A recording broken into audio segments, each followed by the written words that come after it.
Oi, pessoal, bem-vindos ao primeiríssimo episódio do Plot Twist, podcast de cultura pop do Imirante.com. Eu sou a Geisa Almeida.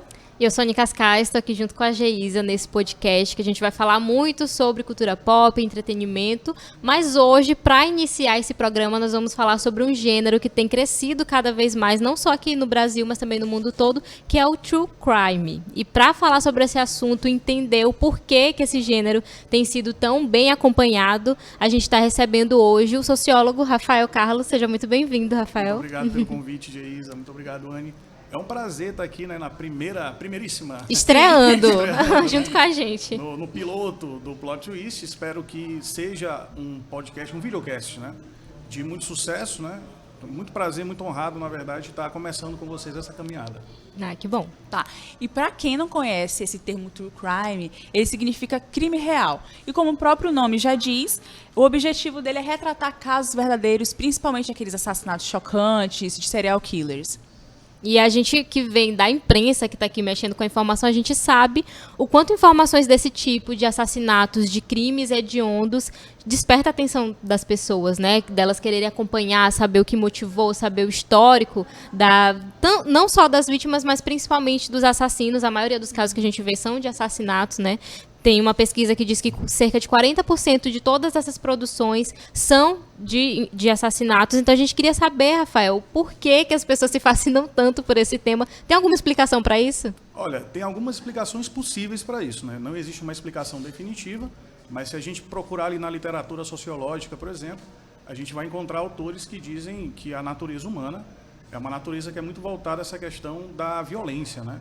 Então, até na filosofia clássica, tipo Thomas Hobbes, por exemplo, que é um autor ali do contratualismo, quando ele fala sobre a natureza humana, ele fala aquela frase famosa que o homem é o lobo do próprio homem, né? Então, sendo o lobo do homem, a gente age de forma selvagem, instintiva, e cria ali uma situação de guerra, de conflito constante na própria natureza do homem. Então, se a gente pega esse viés, né, digamos assim, esse modelo explicativo, a natureza humana é uma natureza violenta, é uma natureza que é voltada para isso, para a sobrevivência, e se para sobreviver eu preciso matar o outro, eu assim o farei de acordo com a natureza humana.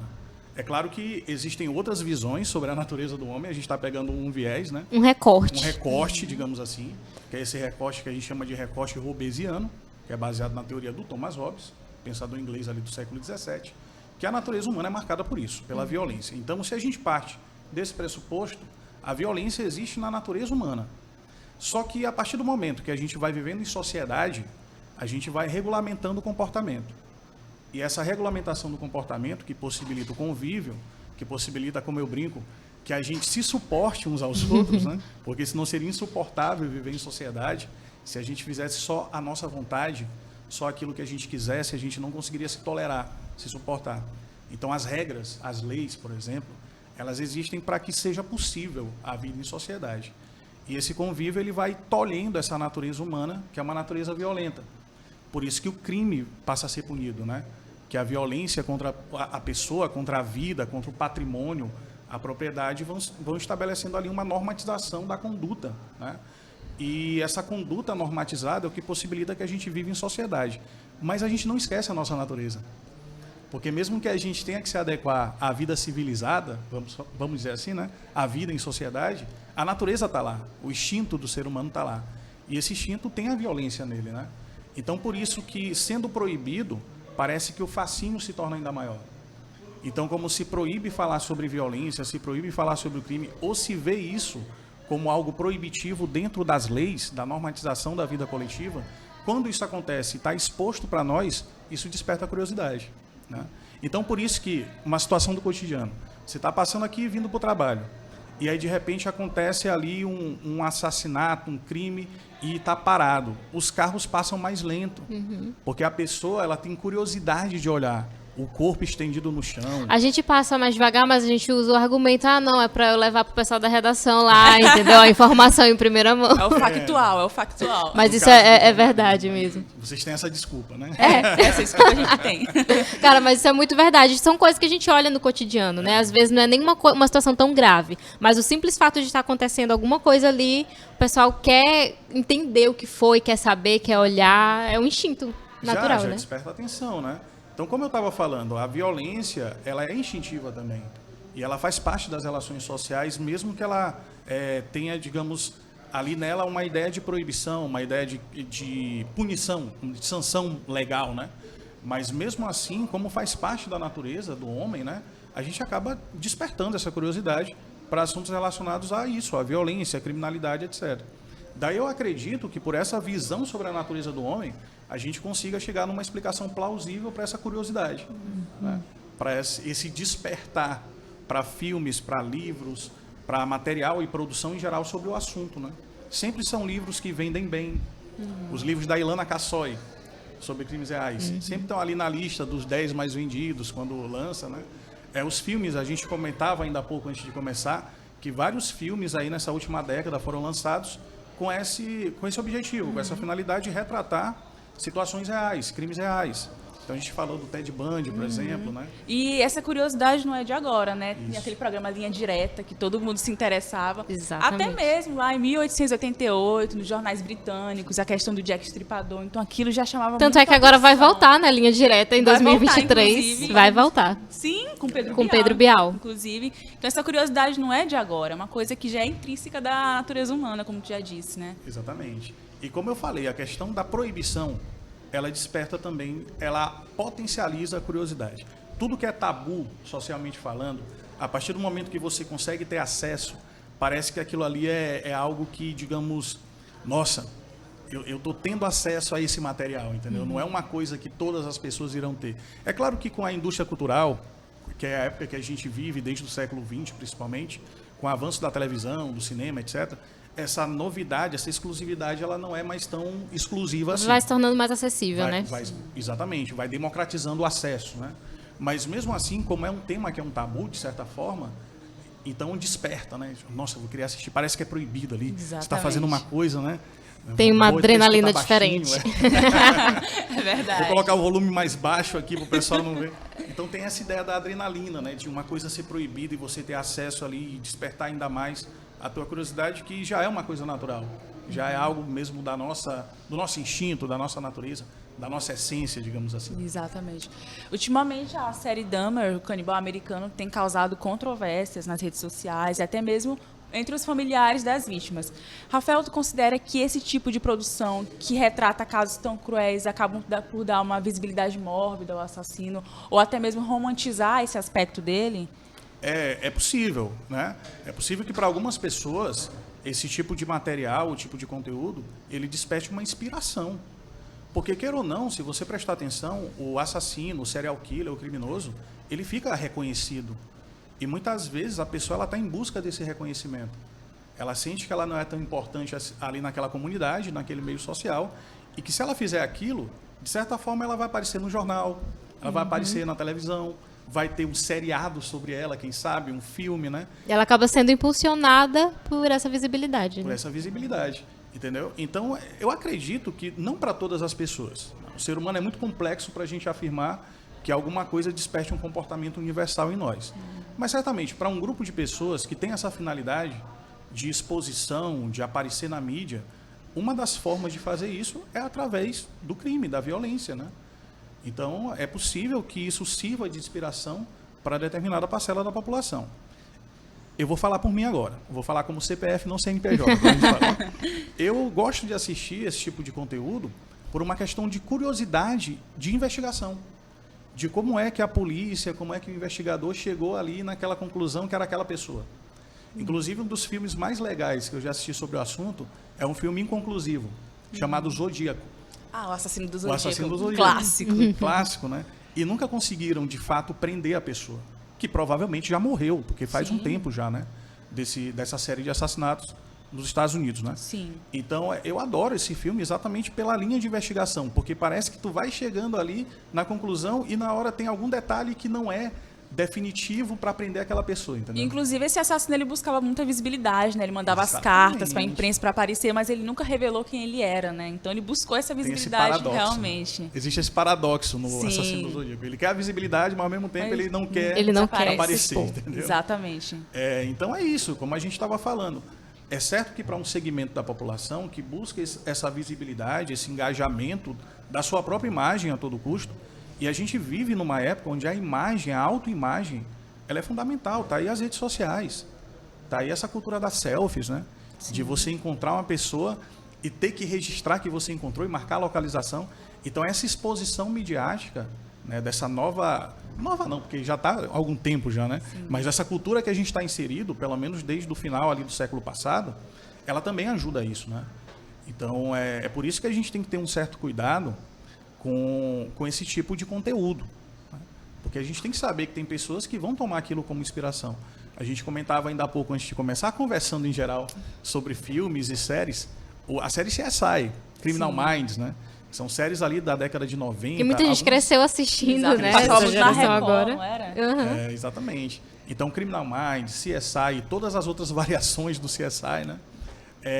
E, de certa forma, aquilo ali, se a criança e o adolescente, principalmente, quando ele tem acesso a isso, ele não recebe, ele não absorve de uma maneira tão crítica como o adulto, né? Então, como eu te falei, existem casos de adolescentes que, inspirados nesse tipo de conteúdo, eles cometeram atos de violência, né, de assassínio, né, de homicídio. Então, a gente lembra, por exemplo, dos tiros em Columbine, no caso lá dos garotos da escola, né? Então, né, essa fase da vida, queira ou não, é uma fase que a gente está muito influenciável. Aquilo que a gente consome, aquilo que a gente absorve de conteúdo, de filme, de série, de música, entendeu? Então, esse comportamento ele pode também ser moldado e pode ser influenciado por esse tipo de conteúdo. E nessa época, a gente é quase que uma esponja, né? Então, a gente absorve quase tudo que a gente consome. E o problema é que tem muita coisa para absorver. Exatamente. Então, acaba que essa absorção do que a gente acaba, digamos, consumindo culturalmente, ela é uma absorção que ela não tem um tempo de maturação. Como é muita coisa, e você tem essa falsa necessidade de estar por dentro de tudo, então você acaba consumindo de maneira muito acrítica, né? E é outra questão também, porque o consumo desse conteúdo, geralmente ele é produzido com esse viés de investigação, de como se descobre, com essa leitura mais técnica. Mas, ao mesmo tempo, a gente não vai descartar, porque é fato, que existe a exposição daquela pessoa, do serial killer, do criminoso, e que isso, obviamente, influencia muita gente. A gente está num videocast agora, eu me lembro que eu também gosto de consumir esse conteúdo, de videocast, podcast, etc. Acho muito legal o formato, essa possibilidade da gente conversar livremente sobre um tema e ir desenrolando aqui as ideias, né? E um dos videocasts que mais tiveram audiência nesse ano, no ano passado, não, esse ano já, foi o do Pedrinho Matador. Cara, a gente estava falando sobre ele. A gente estava comentando isso, porque ele é ele tá num ranking aí de serial killers mundiais, né? Acho que na 5ª ou 6ª posição. Aqui no Brasil, acho que ele é o maior, ou o segundo maior. É o maior, porque ele tem né? o maior número de vítimas. Se eu não me engano, são... identificadas são 71 por aí, mas eles já estimam que seja aí mais de 100. Mais de 100. Inclusive, ele está em liberdade, gente. Está em liberdade. Por incrível que pareça. Por causa do sistema prisional do Brasil, das leis que não permitem, apesar que ele ficou até mais tempo do que as leis permitem. Ele ficou 42 anos. Foram 37, se não me engano. São 37? Sim. Então, desculpa. Mas foi mais tempo, de certa forma. Foi mais tempo, sim. É no máximo 30 anos. Ele acabou ficando mais exatamente por uma discussão se era plausível libertar o Pedrinho Matador quando desce ali o tempo de pena máxima, né? Que a justiça brasileira considera que é de 30 anos. Ele acabou ficando mais tempo por esse motivo. O cara tem pelo menos ali oficialmente mais de 70, sim, mas talvez mais de 100 assassinatos ali na sua trajetória, né? E começou muito cedo, ainda adolescente. E isso acaba refletindo muito nessa questão das leis mesmo, que você falou. Discussões de pena de morte, discussões de redução da maioridade penal, tudo por conta desses casos que a gente vê que são reais e que acabam sendo aí inspiração para essas produções inclusive, cinematográficas, causa né? muita polêmica. Ele participou, inclusive, de um podcast contando sobre os crimes ou da rotina dele na cadeia. Então, esse tipo de coisa causa muita polêmica na sociedade. E se torna um espetáculo. Né? É a espetacularização. Né? Exatamente. Você lembra lá do Guy Debord, filósofo ali francês. Estudei muito em jornalismo. Bastante. Então, o Debord ele já falava disso nos anos 70. Não tinha nem internet ainda, né?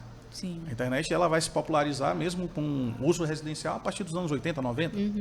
E a rede social, então, bem depois, né? Então, mesmo naquele período ali onde o cinema e a TV eram os principais veículos de comunicação, o Debord já percebia isso. Existe essa tendência da espetacularização do cotidiano. E a violência é parte do cotidiano. Então, se o cotidiano está espetacularizado, consequentemente, a violência também será espetacularizada, né?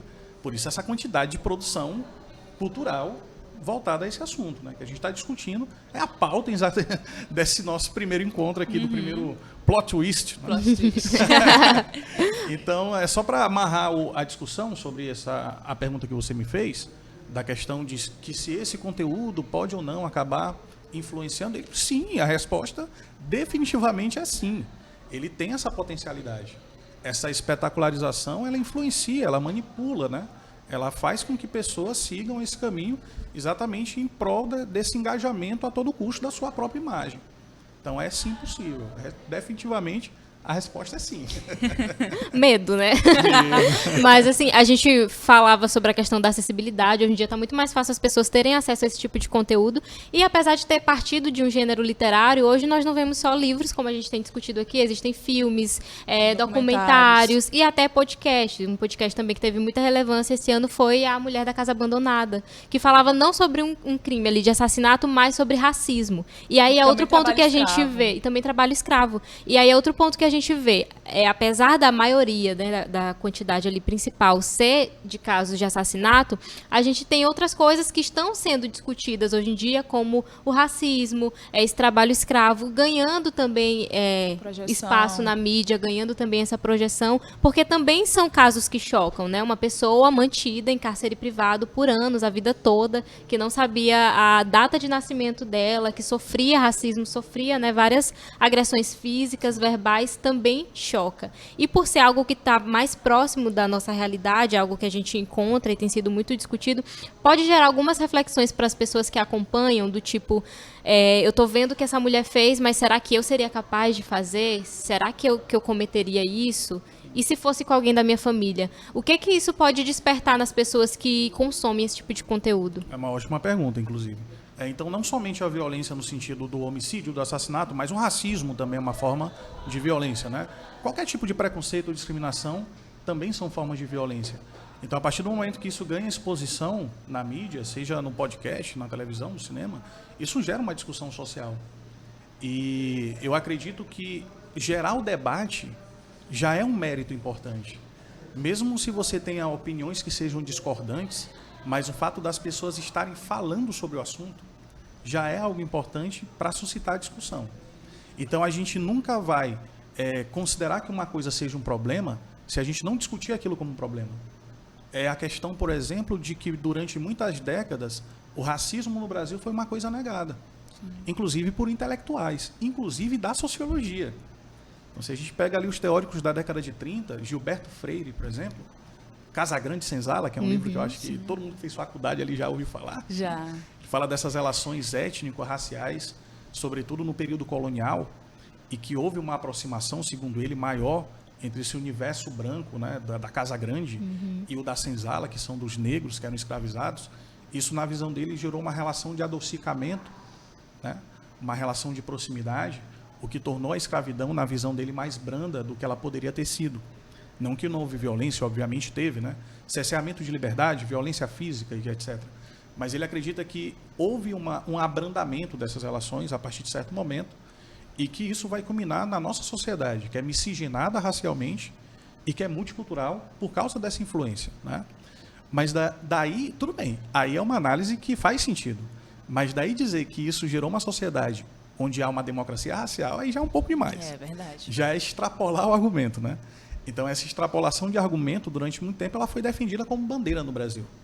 A partir da década de 30, né, a vender para o exterior a ideia de uma sociedade onde não existia racismo, onde não há preconceito, onde todo mundo vive de maneira harmoniosa e pacífica, né, independente da sua condição ou origem étnica, fez com que colocasse esse assunto para debaixo do pano, debaixo do tapete, né?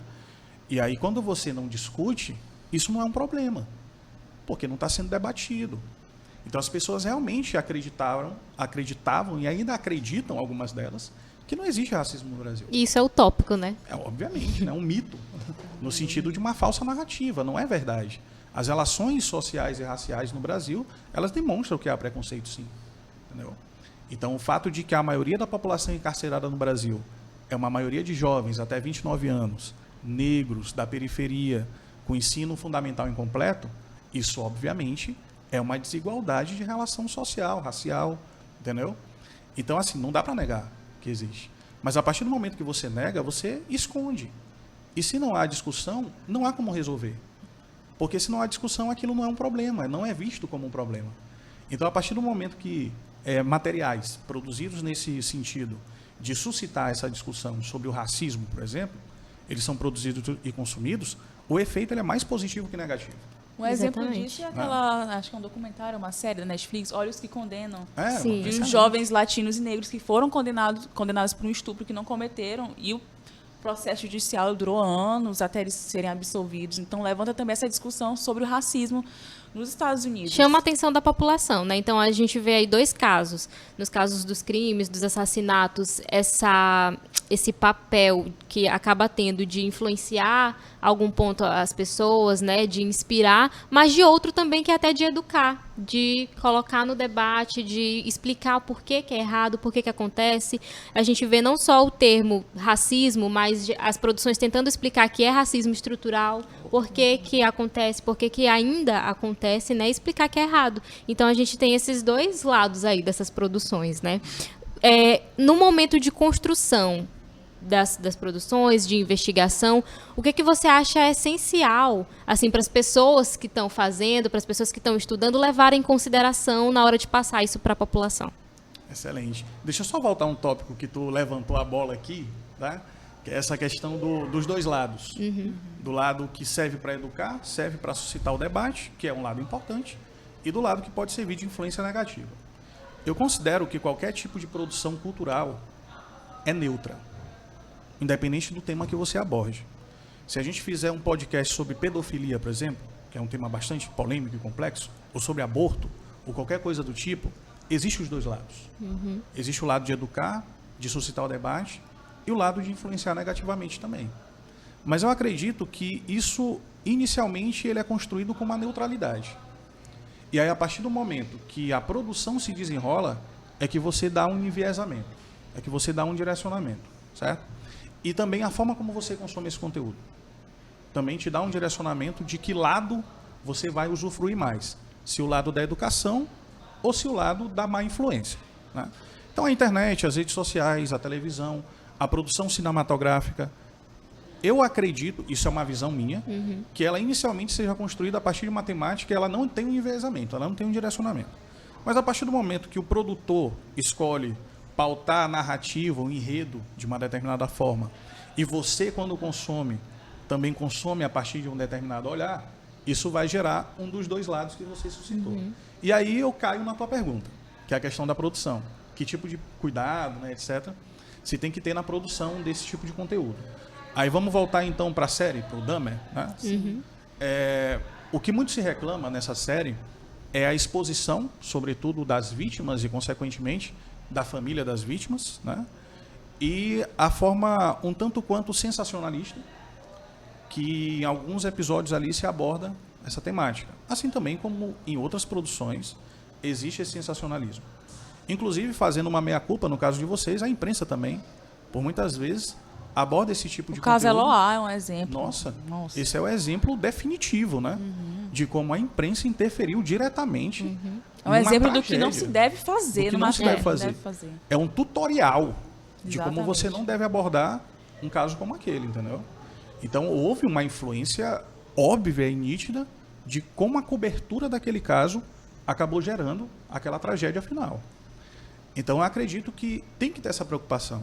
Porque, queira ou não, ali são vidas, são pessoas, são histórias, são trajetórias de vida. E que no entorno delas existem outras pessoas, existem famílias, né? E aí, tanto do lado quanto do outro, tanto do lado do Dahmer quanto do lado das vítimas, existe isso também, né? Então, lembra, ele é um criminoso, ele é um criminoso, ele é um culpado, mas ele é um ser humano também. E existe no entorno dele também ali outras pessoas que, apesar de todos os crimes que ele cometeu, são pessoas que têm uma relação de afeto, mesmo assim, porque, de certa forma, conseguem perdoar como parte da sua família. Eu não estou julgando se isso é certo ou errado. Eu estou dizendo que existe isso. tá? Só para deixar bem colocado. Só tá jogando os Eu fatos. não estou passando pano para ninguém. Jamais. Jamais. Mas eu estou te apontando que isso é uma realidade.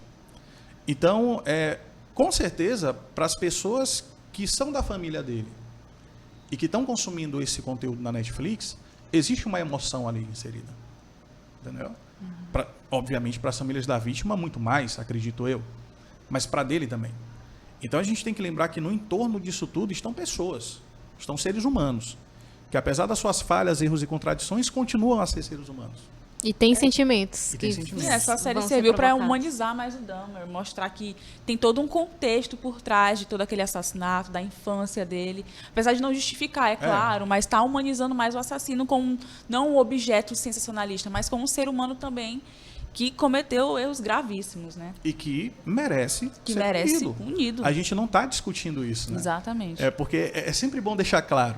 A gente não está discutindo o mérito da punição ou não, a gente não está fazendo um julgamento de um juízo de valor moral, ou legal, no caso. Mas a gente está apontando que existe no entorno pessoas que também têm sentimentos e que também são seres humanos iguais a nós. Certo? Que é uma coisa que passaria despercebida se tivesse sendo noticiado só pela imprensa, né? Pronto.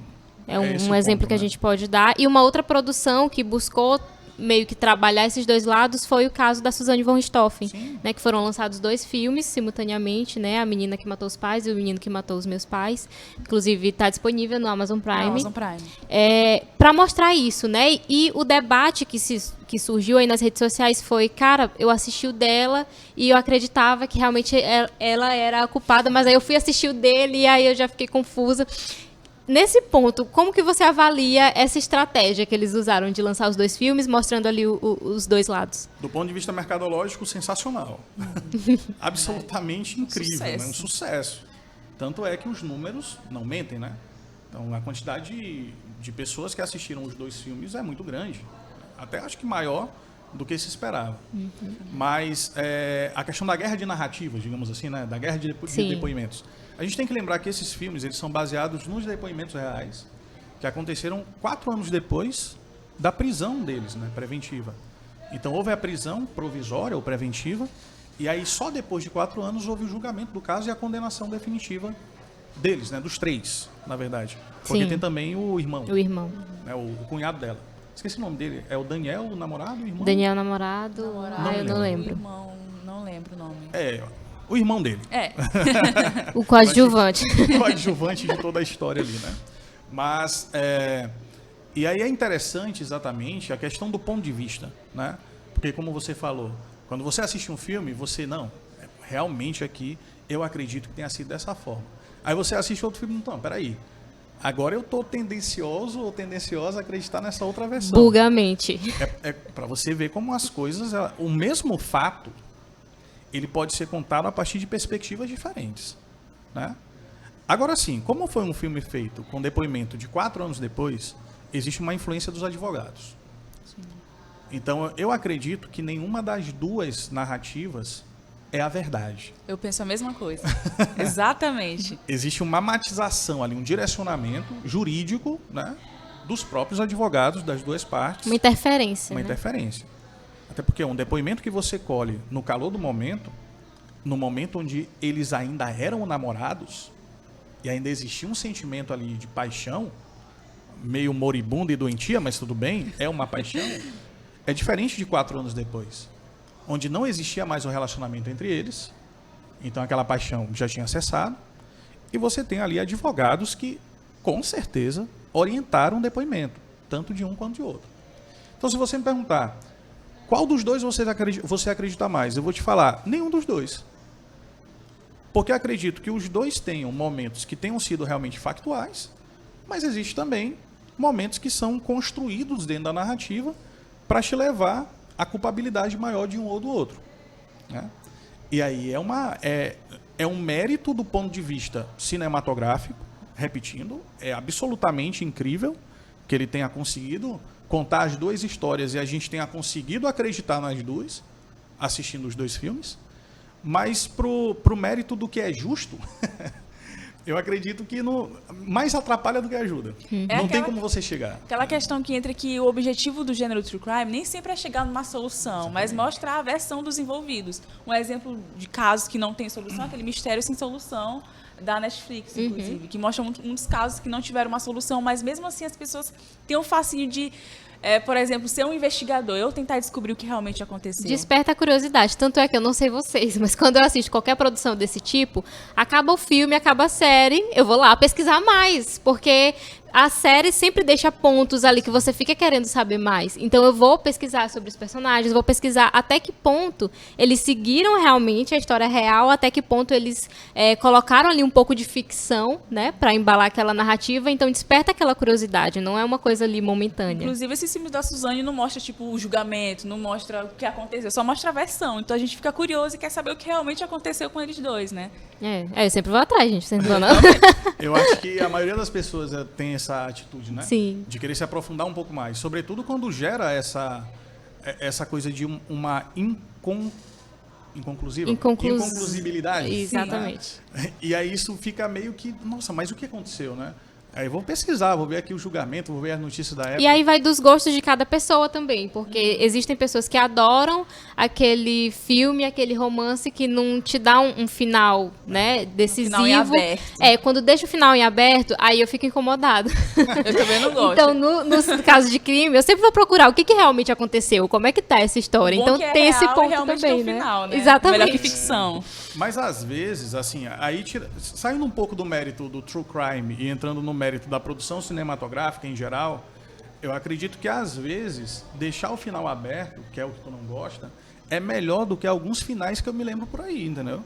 Que a construção do filme, ela tá super boa, você tá envolvido na história, você tá muito afim de saber o final e o final é decepcionante.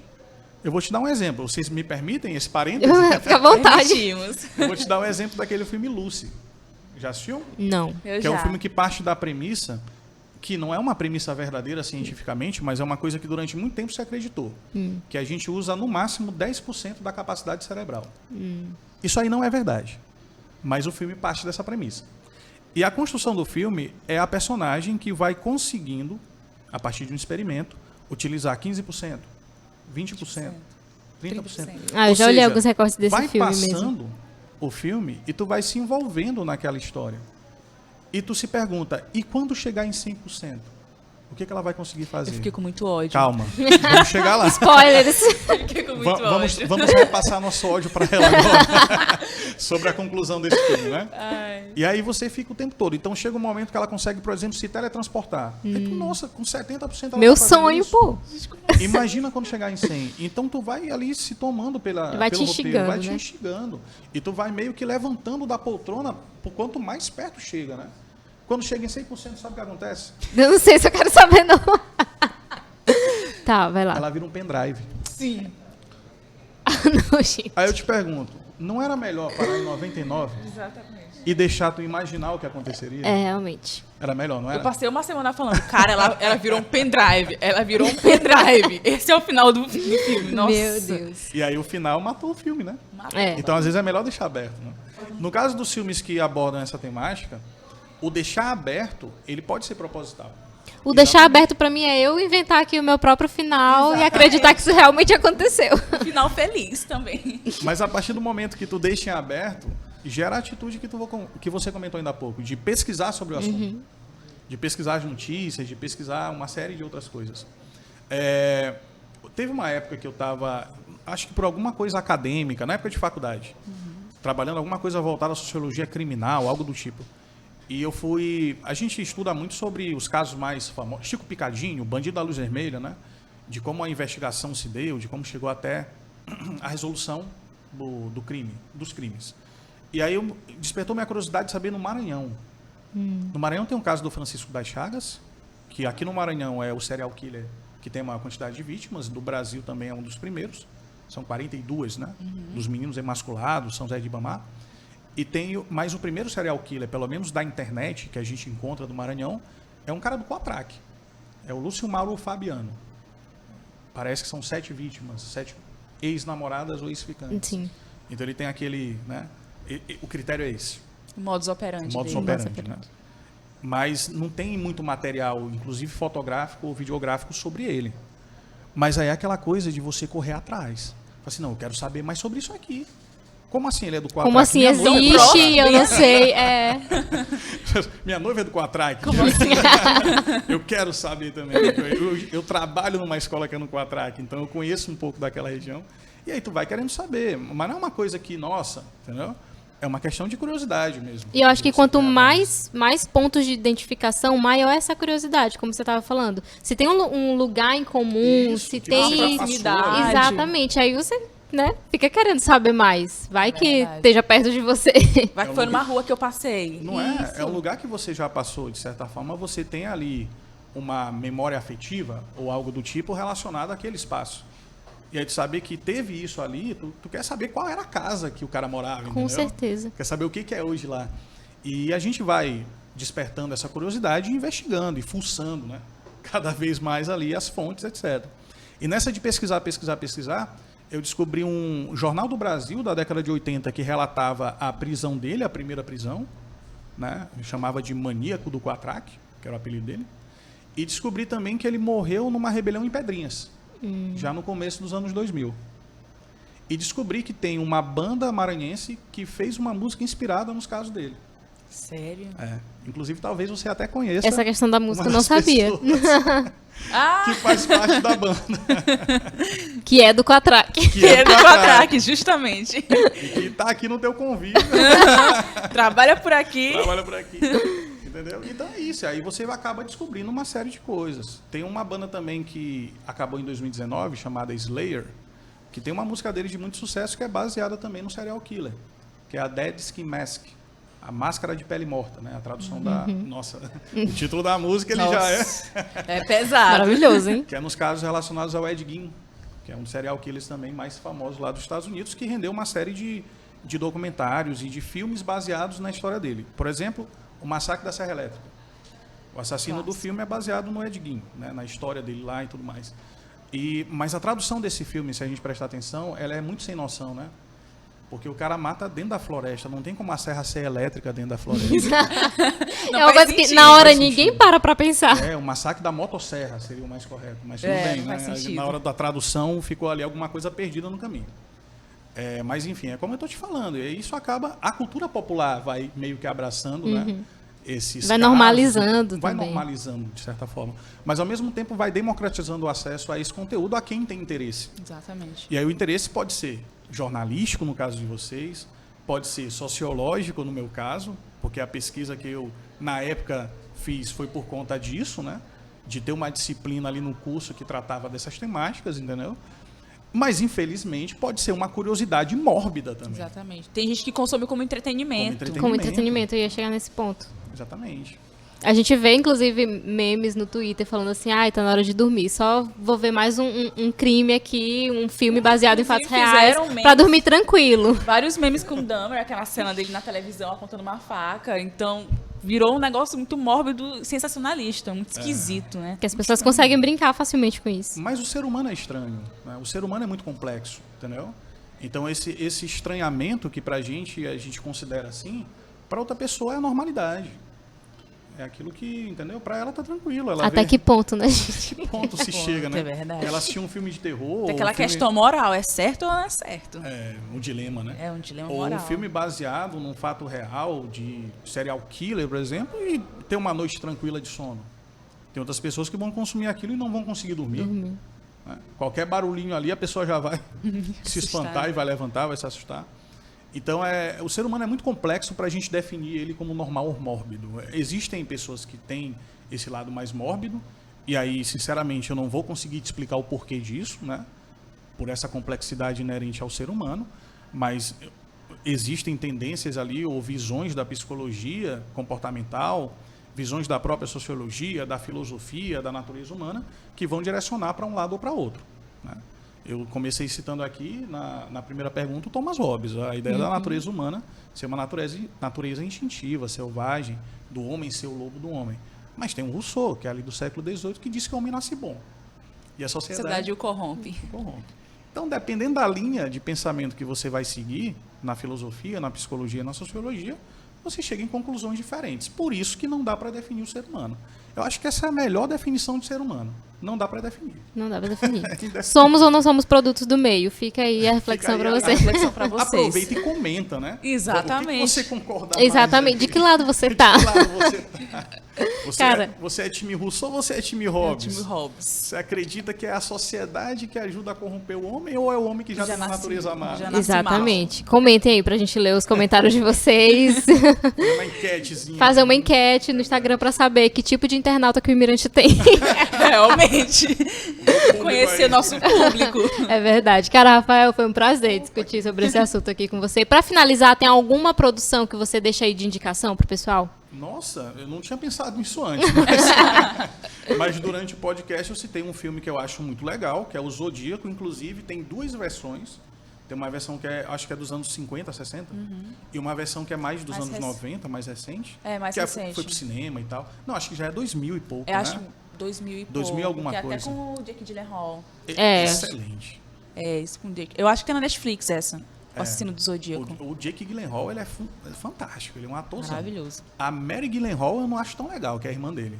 Que faz uma das namoradas ali do Batman, acho que no Batman Cavaleiro das Trevas. Ela é mais conhecida por Invocação do Mal, que É. é a... Esqueci o nome dela. Ah, eu nunca lembro. Não. Eu não vou lembrar também, Também não. não lembrei. Mas eu acho que o pessoal deve lembrar. Mas é Com pra certeza. não dar spoilers pra quem ainda vai assistir. Exatamente. Mas o Zodíaco é muito bacana e eu acho muito legal por ser um caso inconclusivo. Então já fica a dica também, se você buscar uma conclusão do caso, não vai ter, nem na internet, viu? Mas Lugar eu acho nenhum. que o fato de deixar aberto nesse caso, ele é muito interessante, porque você vai acompanhando linhas, né, de investigação que não vão concluir de fato quem é o assassino. Para mim isso é maravilhoso, eu acho muito legal. Tem também o filme do Ted Bundy, que foi de 2018 ou 2019. Esse é com o Zac 2019. Efron? É, que ele faz o personagem principal, o Ted Bundy, que mostra um julgamento ali, né? E o Ted Bundy é legal, o perfil psicológico dele, porque ele é um estudante de direito, ele é um cara ali da classe média alta, né? Bonito, galã, para os padrões da época, e que era acima de qualquer suspeita, né? Então E você via rompe as expectativas. ele, rompe a expectativa total, né? Inclusive o ator que interpreta é o Zac Efron, daí você tira. Galã de Hollywood. Galã de Hollywood. Então esse do Ted Bundy é bem bacana também. As séries de investigação criminal da Amazon e da Netflix, que mostram casos brasileiros, como o caso sim. Nardoni, o caso Richthofen, Elise Matsunaga. Matsunaga também. Então eu acho que esses 3 tá bom, né? Tá ótimo. Já dá pra fazer já uma dá boa pra fazer maratona alguma aí. Exatamente. A série de investigações criminais, o filme do Ted Bundy, de 2018, acredito eu, e o Zodíaco. Zodíaco. As 2 versões são excelentes. Pronto, beleza? já tem aí o que assistir A no dica. fim de semana. Já De preferência maratonar. durante o dia, se você se assustar facilmente à noite, mas aí fica a critério de vocês. Halloween foi recente, né? Então vamos entrar nessa vibe. Ainda tá na vibe. Essa vibe assustadora. Cara, obrigada mais uma vez, Rafael. Foi um prazer Obrigada. essa estreia aqui do Plot Twist, iniciar com essa discussão, né? E a gente espera que vocês continuem também acompanhando aqui os próximos episódios, né, gente? Vem aí. Tchau, tchau, gente.